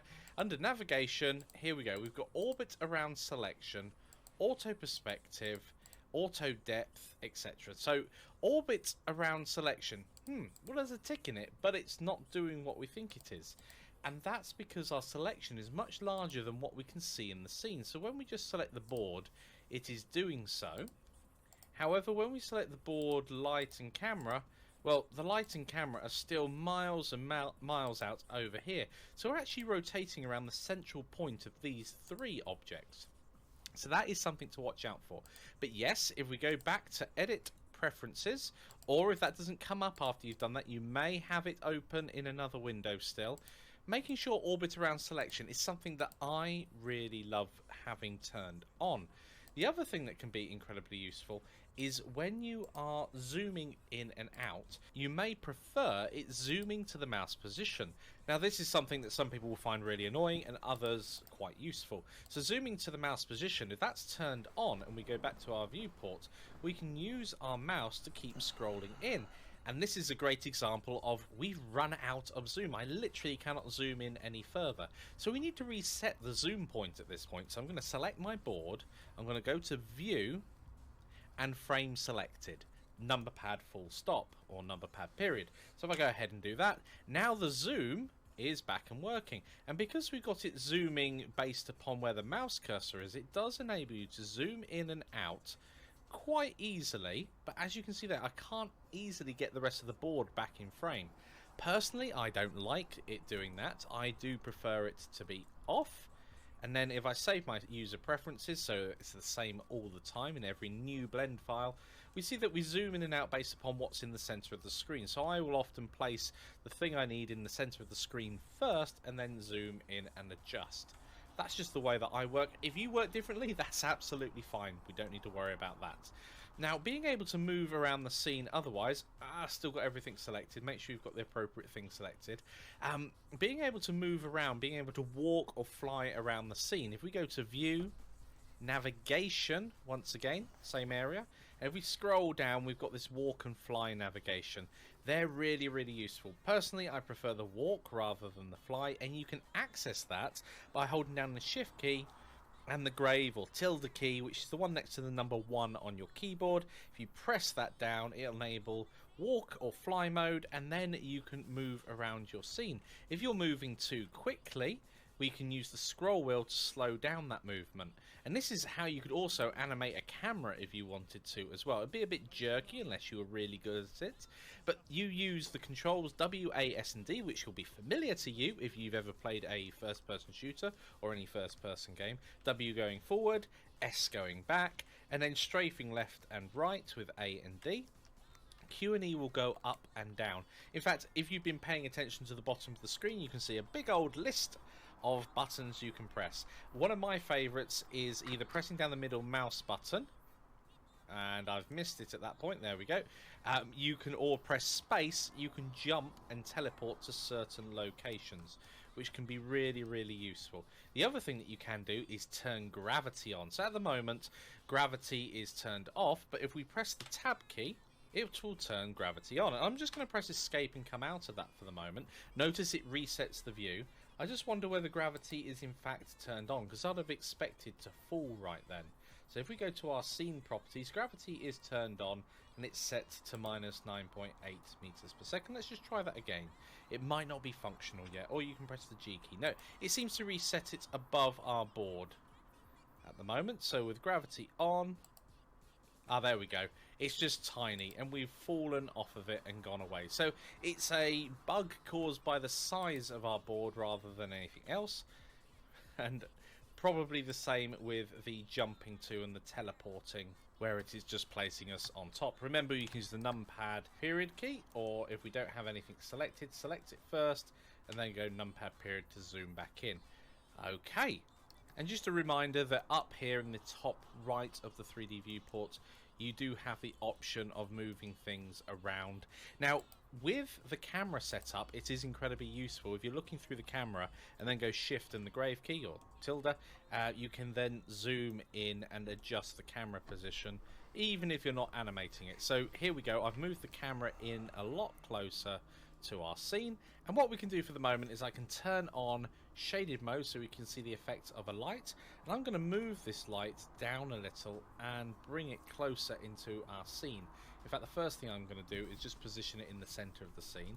So I'm going to highlight all of those, press 0. Oh, it's right in the center of the scene. GZ, and just lift it up and out of the way, and then move it across, in this case on the x-axis, to give us a bit of light coming in. And from that, we've already made the scene look a bit more atmospheric, but I can also see we're going to have to tweak with some of the settings, because I know for a fact if we switch across to cycles, we get our shadows perfectly, but with Eevee, they're not there. So we need to turn on our shadows, and we need to do a few other things as well to get it working at this scale and fine. I'm going to switch back to look dev for the moment so I can see how everything's getting on. I think we've got everything set up that I need. I'm going to select the chessboard, frame everything back. There we go, perfect. And we can see at the moment that the camera does get in the way a little. So again, managing the viewport itself, what we can do is over in the outliner, just hide the camera out of view. It's still there when we go to it, but it's now not crossing over the rest of our models. And the same's true of all of these relationship lines. If we don't want them there, we can go to overlays and turn those off. And in fact, I'm going to leave mine like that because I know that these things are linked together as I need them. Okay, brilliant. Well, that's it for this quick tip on better viewport control. I hope it helps you out massively. If you've got any other tips you want to share with everybody, put them in the Q&As or discussions, and I'll see you all in the next lecture.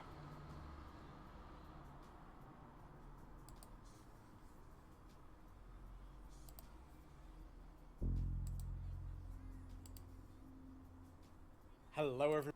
Okay. Get a snack real quick.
Everybody, and welcome back. In this lecture we're going to have a look at lighting, and specifically the different types of lamp that you can have. So we'll start off with our default scene here and add in another mesh and a plane, and I'm going to scale that up to 20 times its original size. So now we've got a cube in our scene. I'm going to go G, Z and lift that up by 1 unit. I'm then going to grab my cube, Shift and D to duplicate it and move it up on the Z axis so it's above our light itself, and then we can start looking at things in a rendered form. Now fortunately our lamps are kind of the same across Cycles and Eevee, which is great because we don't have to worry about setting them up too much individually if you wanted to flick between the two. One of the things that you will notice is that the lighting is significantly darker on Cycles. So let's go ahead and switch to rendered mode. This is what this scene looks like with a point light source. If we change the actual rendering now, go into the rendering tab to Cycles, it would look very much the same. However, unfortunately, it'll be a bit dimmer. So you do need to adjust the lights. You cannot just switch it straight out.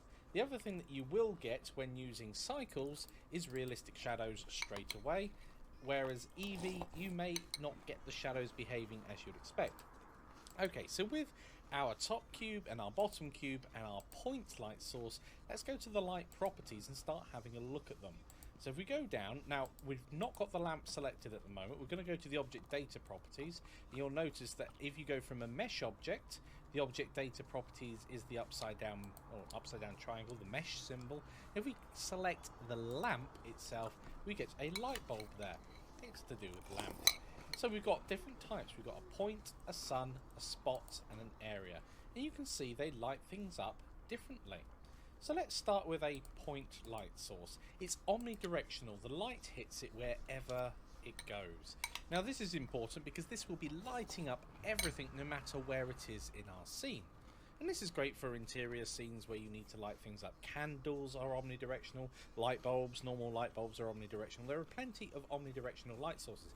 However, sometimes you might not want to do that. So let's have a look at the sun lamp. Switch it over and we get some weird stuff going on. For a start, the sun lamp, typically it doesn't matter where you place it in the scene, but with the Eevee engine you want it to the other side of whatever direction it's going for the rest of your models.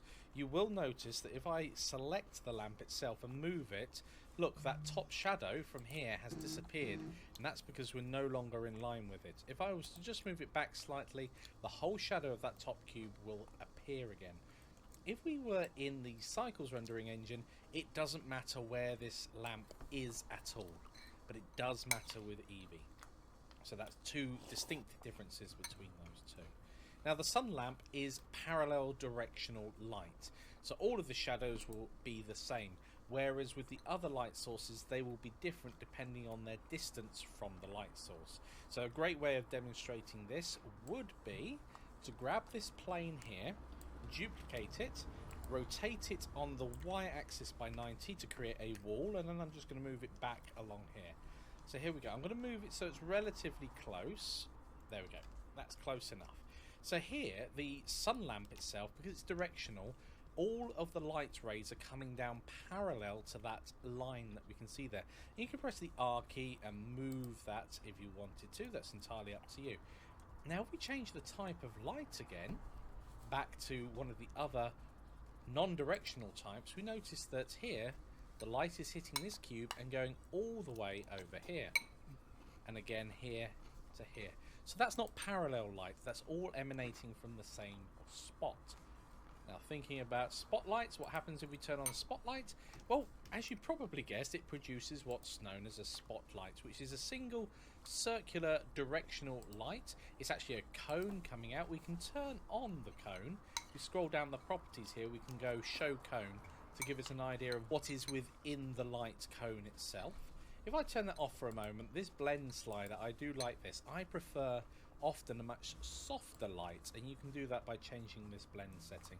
Then the size will change how wide or focused that particular spotlight is. But notice the cube at the top here is not receiving any light. But if we zoom in slightly so we can have a look at the shadow that's being produced, notice you can turn shadows on and off, which isn't particularly realistic, but you may want to do that. If we have a look at the shadow here and change the type of lamp from a spotlight to a point light source. The shadow remained the same. They use the same calculations. So essentially, a spotlight is a single cone of light as if it was emanating from a single point light source, but it's much more focused. And an area light happens to be exactly the same, but it's just a little bit wider. So at the moment, we've got ourselves a tiny, tiny window. That's what an area light is like. It's like having a window of light. So if I set this to be more like 10 meters by 10 meters, you'll notice that it is a huge area, but it's also directional. So if anything went outside of this plane, it would disappear. So if I grab this particular cube, go GZ and lift it up, you will see that when it comes in line with our window coming in, we actually lose it being illuminated anymore. So that's useful to know that that is a directional light, much like a window. If something was not in line with the window, you would not see it. Assuming no bounce lighting, of course, which Cycles allows us to do. So if we turn this back to Cycles, we get a very similar yet darker scene. So if it is darker, by the way, and you're playing with Cycles, we'll delve much more into Cycles later on. But under the lamp properties themselves, so we need to make sure we've got our lamp selected. Under nodes, click use nodes, and then you get this strength, which you can turn up. So if I set that to maybe 500, we get the scene illuminated. And you can see you get that sharp line across there as well. And one of the things that you tend to find with the area lamp is you get a much more diffuse shadow. If we have a look down here, we get a much more diffuse shadow. So it's all spread out, it's not as tight. But if we change our size of our area lamp here back down to 0.1 and 0.1, you get a much sharper shadow, much more defined than it was before. So it's got its uses, and that's much like a small light source coming through. And that's the area lamp for you. I'm going to switch back to Eevee here. There we go. And now that we've switched back to Eevee, I just want to show you one final setting when it comes to the shadows. We've gone over this once before, but since we're working at Eevee, it's a great time to refresh our memory on it. So if you go to your rendering properties itself, so we switch the rendering engine back to Eevee, make sure you're on shaded mode. And then if we scroll down, we've got this option under shadows, and we've got cube size and cascade size. If we go ahead and hover over cube size, we can see size of point and area light shadow maps. Okay, and this one's cascade size, size of sun light shadow maps. So the cascade size is the quality of the shadow produced by a sun lamp, and the cube size is the quality of the shadow produced by all of the other lamps. So if we turn this down here to 64 by 64, we see that the shadowing gets really horrible because it's being calculated on a much larger basis. And then we go to our lamp and switch it out to a sun, we actually see it gets much, much neater.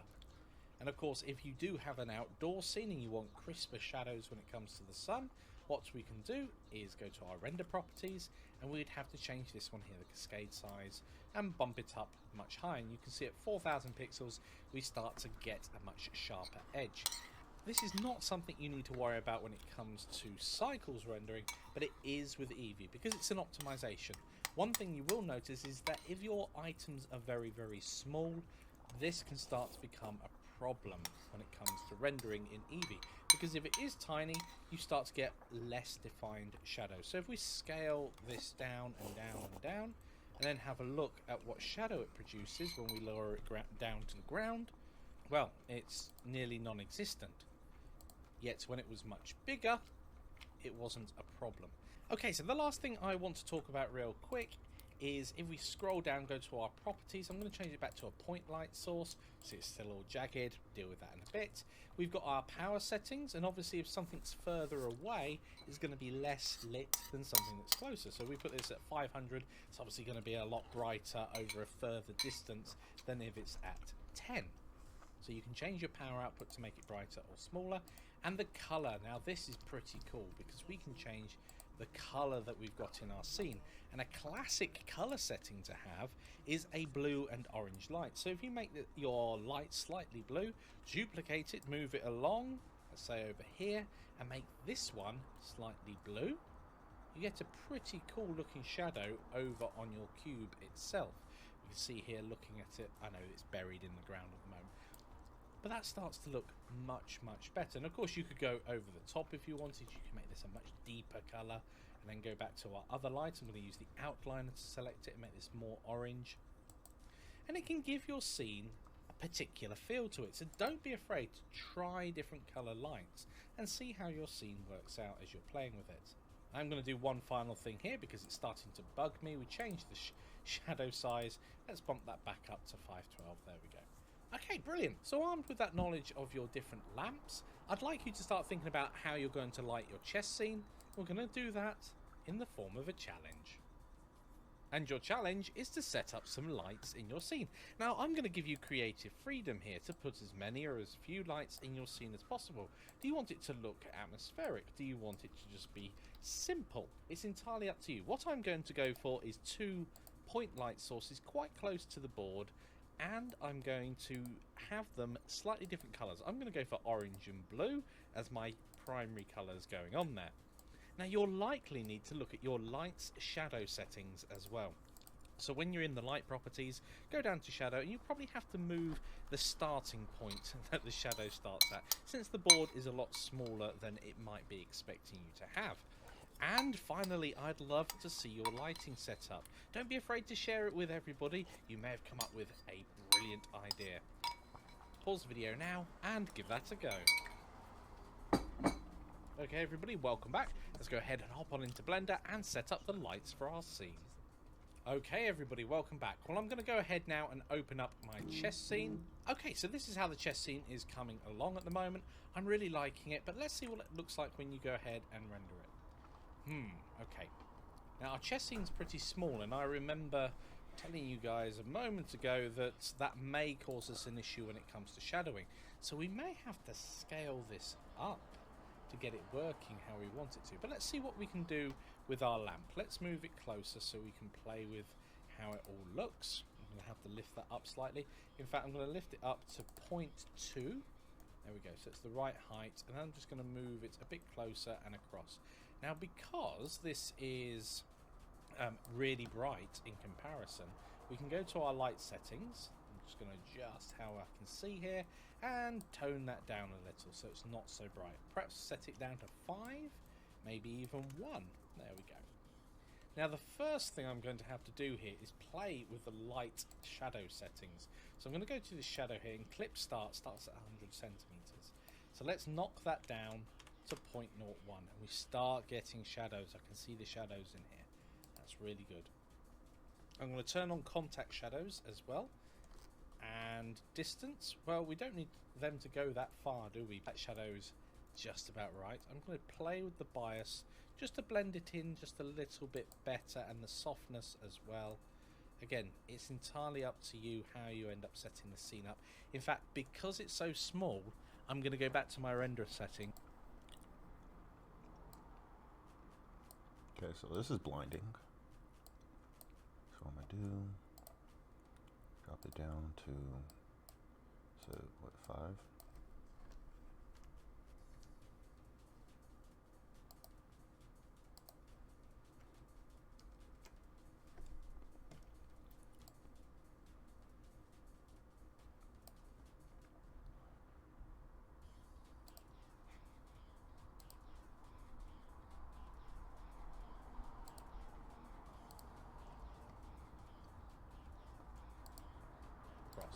Now, because this is really bright in comparison, we can go to our light settings. I'm just going to adjust how I can see here and tone that down a little so it's not so bright. Perhaps set it down to 5, maybe even 1. There we go. Now the first thing I'm going to have to do here is play with the light shadow settings. So I'm going to go to the shadow here, and clip starts at 100 centimeters. So let's knock that down to 0.01, and we start getting shadows. I can see the shadows in here. That's really good. I'm going to turn on contact shadows as well. And distance, well, we don't need them to go that far, do we? That shadow's just about right. I'm going to play with the bias just to blend it in just a little bit better, and the softness as well. Again, it's entirely up to you how you end up setting the scene up.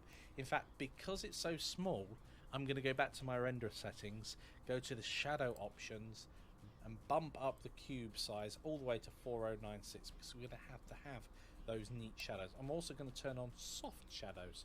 Now that does have a performance impact, but it will hopefully make things look a bit better. And high bit depth, let's see if we can get these looking much better.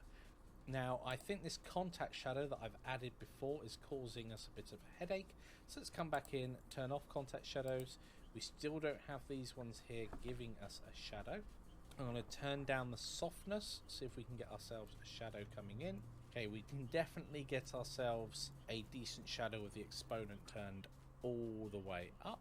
So let's have a look here at the soft shadows. I think that might be causing us the issue. Yes, it is. Okay, perfect. Let's go back to the lamp settings. Right, the exponent's probably a little bit high there. There we go. So the lamp is low in our scene. That's absolutely fine. I'm going to duplicate that looking from above and pop another lamp roughly the same distance away but on the other side. And I'm going to do that classic trick of setting one to an orangey colour and another to a blue. So it's got a warm and cool vibe to our chessboard. Nice. I'm liking the look of that. I'm going to select my chessboard and press the number pad full stop. I'm liking that a lot.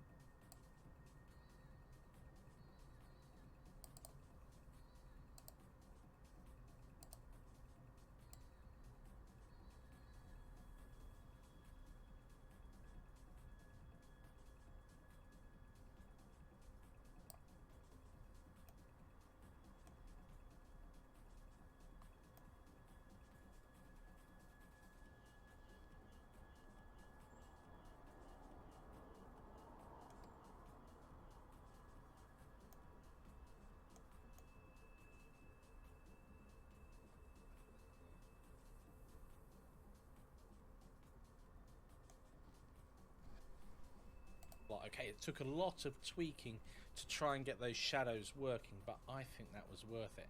And they're already starting to look much better. And I've chosen to light the dark side in orange and the light side in blue deliberately. I could change those round, of course, but I've chosen to do it that way around for the moment. I think that's going to give us a much more dramatic look. Okay, now I don't think I need to add much more going on here. I mean, you could add a spotlight if you had a dynamic scene, you know, much like when we had the bowling scene and we sent the ball into the pins and we're moving the pins. That's where a spotlight could be really useful. So perhaps later on we can add another scene in with a bit more dramatic lighting. But I like this as an overall lighting feel. It's got a nice warm and cool side to it. Yeah, I like how that's worked out. How has yours worked out? Please share your work over in the discussions. I'd like to see what lighting setup you've gone for, and I'll see you all in the next lecture.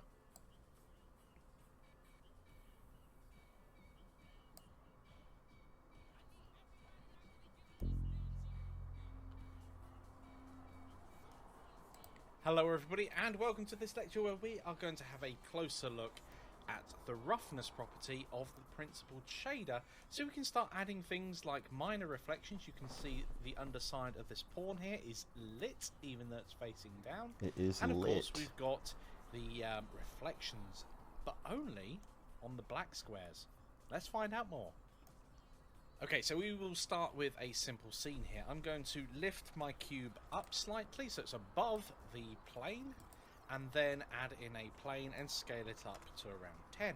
We're going to add a color to the plane straight away. So let's go to our materials settings and add in a new material, and I'm going to make this a dark color. The reason why I'm going to make it a dark color is because reflections show up much better on darker colors. So let's work with that. I'm going to change my viewport here to shaded mode straight away, and you'll notice that there are no reflections at all. There's a shadow, but there's no reflection. And if we scroll down a little, we get to the area called roughness, and we can control that. We can lower it down and we can turn it up again. However, when we lower it down to 0, which is 100% smooth, it's not rough at all, it means that this surface itself is pretty much a mirror. Yet we don't see the cube in it at all. Interestingly, we do see the light in it, and that can be a problem. No reflection. And if we scroll down my viewport here to shaded mode straight away, and you'll notice that there are no reflections at all. There's a shadow, but there's no reflection. And if we scroll down a little, we get to the area called roughness, and we can control that. We can lower it down and we can turn it up again. However, when we lower it down to 0, which is 100% smooth, it's not rough at all, it means that this surface itself is pretty much a mirror, yet we don't see the cube in it at all. Interestingly, we do see the light in it, and that can be a problem. Whilst we can see the light, I just want to show you, we select the light itself and go to the lamp properties and adjust the radius. You will notice that it will get smaller and larger, and you can hide it pretty much, not completely but almost completely, by setting the radius down to 0. That will affect the lighting in your scene as well. We can see it here as I change the radius. As it gets larger, it can dim out, and that's because it's larger with the same power. Anyway, I'm going to set that down to 0.001, and there we go. That's pretty much as hidden as it can be. In fact, you can set it to 0. So that gets that big circle out the way, but why can we not see any reflections? Well, if we are in cycles, we would see reflections, but with Eevee, you need to turn them on. So this is something I'm going to repeat myself lots with as we play with Eevee. You need to remember to turn things on. If we switch over to cycles real quick, the cube is there. We don't need to worry about reflections. We don't need to worry about shadow quality. But with Eevee, we do. So let's go down to our screen space reflections and put a tick in the box. And immediately you see there is something there. Aha! There's our cube. Now, if we open up the drop down for screen space reflections, we've got a load of other options. We're not going to delve into masses of details here. Refraction's to do with whether something's transparent and half see-through. Does it refract the light going through? You've probably seen that example with a straw going into a glass of water, and suddenly it seems like the straw is at a different angle. Now, half res trace is to speed up rendering. If we untick that, you'll notice that the reflection itself gets a lot sharper. And you'll also notice here, as we've come in, look, the reflection seems to come and disappear based upon the angle that we're at. So do bear that in mind whenever you're setting up your scenes. You may need to change some of these other settings to try and get it so it's fading off there. Well, we've got edge fading here. Does that bring it back? Well, no, it kind of just makes that bit there really sharp. So there is a certain angle at which screen space reflections just do not work. Do bear that in mind whenever you're setting up your scenes. You may need to change some of these other settings to try and get it so it's fading off there. Well, we've got edge fading here. Does that bring it back? Well, no, it kind of just makes that bit there really sharp. So there is a certain angle at which screen space reflections just do not work. If we switch this over to the Cycles rendering engine, that wouldn't be an issue at all. Let's go back into the Eevee rendering engine. So that's something to watch out for whenever you're playing with that. If you want reflections in your scene, turn on screen space reflections. I'm going to leave my settings as default here. And let's go ahead back to our material itself and play finally with the options. So let's scroll down to our materials and we've got you're playing with that. If you want reflections in your scene, turn on screen space reflections. I'm going to leave my settings as default here. And let's go ahead back to our material itself and play finally with the options. So let's scroll down to our materials and we've got this roughness slider. Now if you set the roughness to 100% as I've done here, a value of 1, that means that the surface is very, very, very, very rough. It's going to reflect the light in a way that scatters it everywhere rather than reflecting it back at the camera or the viewer. And you can see as you bring this back down and you decrease the roughness, i.e. making it smoother, around 0.3 is where you start getting a shape coming back, and then we get 100% reflection at 0. 0 is very much like a mirrored surface. Usually most materials have a little bit of roughness in, even if they are highly reflective.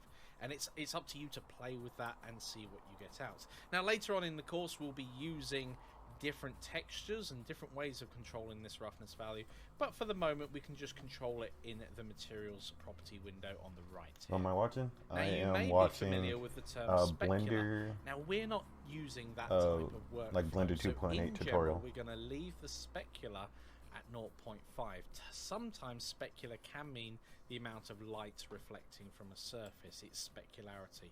But in this case, we can control that using the roughness and the roughness only. Okay, armed with that knowledge, it's time for your challenge.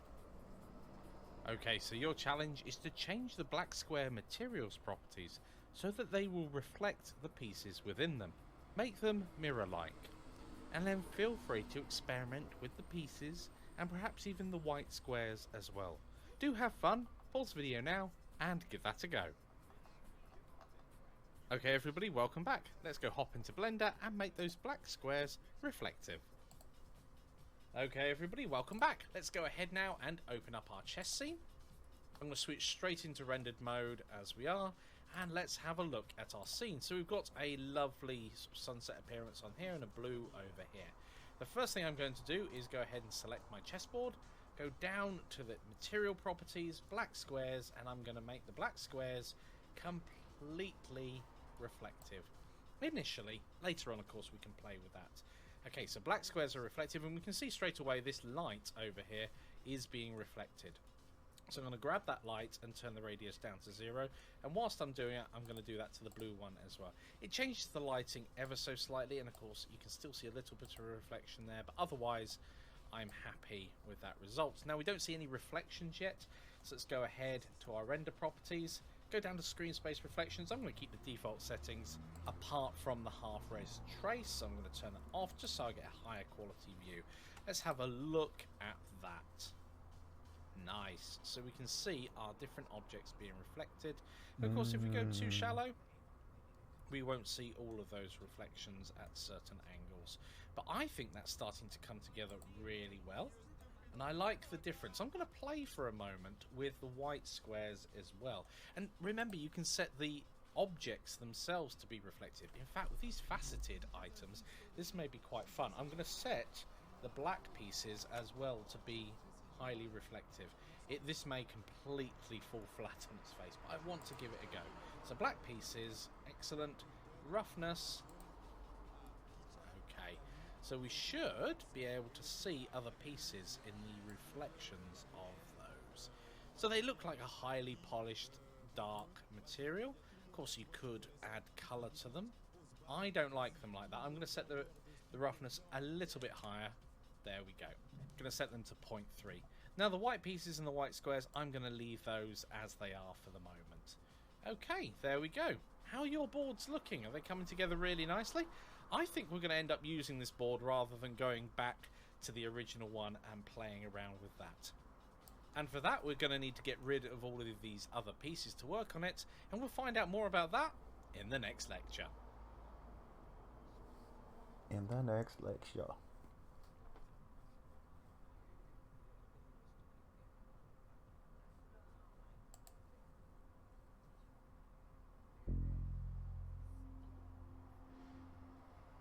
Hello everybody, and welcome to this lecture where we are going to hide all of the other pieces that are on the board so we can focus just on the board itself. Okay, so let's just have a look at our scene here. Now we can go ahead and hide things by just pressing the H key. Now you'll notice when you hide something, its effects on the scene disappear. So if I've hidden our pawn there, I can no longer see its reflection. If I zoom out slightly, select my lamp and press H, it will hide the effect of that lamp on the scene. I'm going to undo that, but not just by going Control and Z to undo. I'm going to go Alt and H. Aha! That's brought back everything that we've hidden in the past. Now to go through all of these pieces and press H would be annoying. We're not going to do that. What we are going to do is hide things with a bit more intelligence. First of all, I'm not happy that my lights are called light. And I'm not happy with how they're not linked to the camera in any way. So I'm going to change my view back to view layers over on the outliner. And let's have a look. Where are my lights at the moment? My lights are actually part of the black pieces. That's very bad. So let's go ahead and select them. So we've got this lamp here, and the other one is, well, the other one's right in the way of that camera piece, but there we go. I've selected them both. I'm going to press the M key and move them in with the board, camera, and lights. And I'm also going to name them appropriately as well. So this one over here is the blue light, we can see in the outliner it's highlighted orange, so I can come in and I'm going to go lamp blue. And the reason why I've named it lamp blue, and this one over here will be lamp yellow or lamp orange, whatever you want to call it, is because then lamp gets put together. Same word at the beginning. Okay, so now what we can do is we can intelligently hide things using the outliner. So we have all of these eyes. We can literally click and drag to hide and unhide objects. We can use control to isolate things. So if I just wanted the board being shown, I could hold down control and then click the eye, and it will isolate that one object. It will solo it. Now if I hover over, we can see we've got a couple of different options here. So control will isolate visibility, alt to disable for all viewports. That can be useful if you're working across multiple viewports. If you want to undo that, control clicking the chessboard again doesn't bring things back. So let's go alt and H and unhide everything again. Now we're going to be focusing on our board itself. So what we need to do is hide the black pieces and hide the white pieces. And because we're on the view layer, all we need to do is hide the black pieces and then select the white pieces and hide those as well. Because we're hiding the collections, everything else just disappears as part of that collection. That's one of the beautiful things of organizing things in these collections. And then finally, I don't want the camera interrupting our scene, so I'm just going to hide the camera itself. The camera still works, by the way, and we can still render something out. Now you will notice that even though we've hidden things, they appear when we render them. If you didn't want that to happen, there's another option that we have to look at. So let's go ahead. I'm going to press escape to come out of that. And if we have a look here, there are these camera icons as well. If I hide the camera icons, they go from this white camera to a camera with a cross in it. Then when we go ahead and render, there we go. The objects no longer appear at render time either. Okay. That's everything hidden and out of the way. I hope you've enjoyed this quick tip on hiding objects out of your way. It's going to be incredibly useful whenever you've got a complex scene that perhaps a part is blocking another, or indeed if you've got something complicated in your scene. If you've got a high poly object in your scene and you're not working on it at the moment and it's not crucial to what you're doing, then you might as well hide it out of the way and get the performance benefits as well. That's it for this lecture, and I'll see you all in the next one. Okay, so yeah, this has definitely been a great 2 hours for me. One of the things that I really enjoy is that I'm like learning a lot about this stuff, and I'm really interested in it, and I'm actually getting, making a lot of progress with it to the point where, I have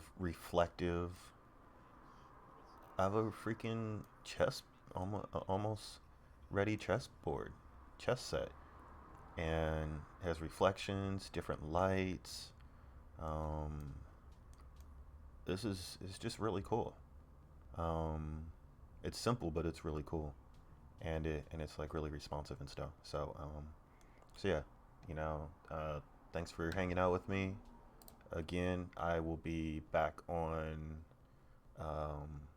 like my Blender learning stuff on Monday, and try to go from 8 to 10 every single day. Obviously ended at we started at 8:30 because I didn't want to get on but it's just one of those things. And so thanks for hanging out with me, and you'll probably see me on another stream, just not this one. And so deuces, and follow me.